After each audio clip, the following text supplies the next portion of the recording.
an iPad mini is too expensive for what you need it for, you may want to take a look at the Redmi Pad SE 8.7 inches from Xiaomi. Yes, the downside of it is the fact that it's an Android device, so it doesn't come with the greatest performance and long-term software support. However, the fact that it's a mini Android tablet is a good thing because you don't have to pay for the hefty price tag.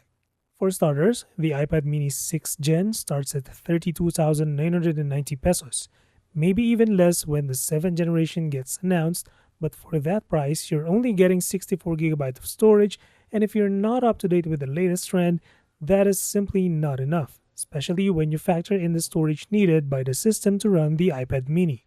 Sure, you're getting a better display, better performance, and better support, but it won't really matter if you need a lot of apps installed or if the apps you need occupy a lot of space. Apple is forcing you to upgrade to the 256 model, which now costs 42,990, and for a mini tablet, you're probably out of budget by that point. The Redmi Pad SE is a versatile device that can meet your needs without breaking the bank. The 2024 model of the Pad SE is an 8.7 inches tablet that starts at 7,000 pesos for the base variant with 4GB RAM and 64GB storage. There is a 128GB model for 8,000 pesos, but if you have a micro SD card already, you can opt for the base variant since the Pad SE supports a micro SD card slot of up to 2 freaking terabytes. Although there is no cellular model, meaning you can't use a SIM card to access a network, you should be fine if you're just at home and connected to Wi-Fi. The Pad SE comes in 3 colors. The gray one we have here, green, and blue. It's an all-plastic build, but it's not a lightweight tablet by any means. In fact, it feels substantial when you have it in your hands. Unlike cheap phones, though, you do have decent sounding speakers, one on the top and another one on the bottom. And if you need a better sounding experience, you can always use the headphone jack at the bottom. There is no fingerprint scanner to unlock the device, so you either have to use a PIN, a password, or face unlock. The main reason you're probably getting a mini tablet is either to view documents on the go or to watch videos more easily on a slightly larger screen than your phone without sacrificing portability.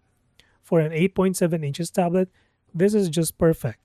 The larger screen size of the Redmi Pad SE compared to a smartphone makes it more comfortable for extended viewing, and its compact size ensures it's still easy to carry around. Having a small tablet easily accessible by one hand or two makes you want to use it more. Yes, there are significant bezels all around the display, but this also means you have a better grip on the tablet for a fewer accidental palm touches. The quality of the display is okay though. It's an IPS LCD with support for a 90Hz refresh rate and 600 nits of peak brightness.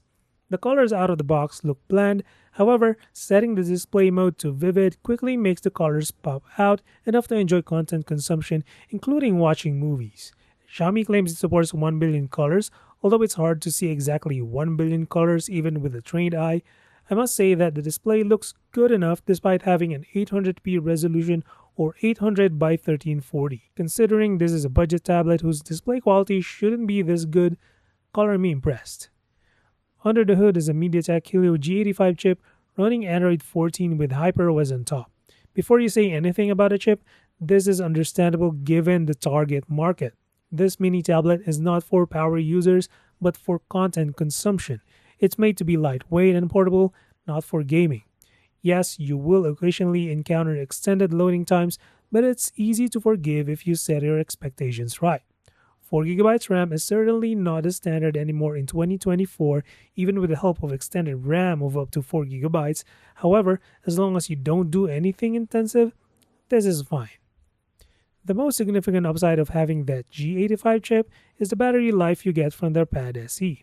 For a 6,650 mAh cell, I can easily achieve 9 hours of screen time and have 30% battery to spare. What's even amazing is that it was running for 4 days already without charging, meaning there's no sign of a standby drain. Imagine having this mini tablet as a secondary device. You're still going to use your phone or your laptop more than this tablet, and you won't have to worry about charging it every X number of days because the standby time is so great. The Redmi Pad SE's impressive standby time means you can leave it unused for several days and still have plenty of battery left when you pick it up again. You can just forget about the slow but decently fast enough 18-watt charger for a tablet. The Redmi Pad SE may not be a challenger to the iPad mini, but it is an excellent deal for a mini tablet, just like how great this microphone I'm using right now from Maono to record my voice for this review.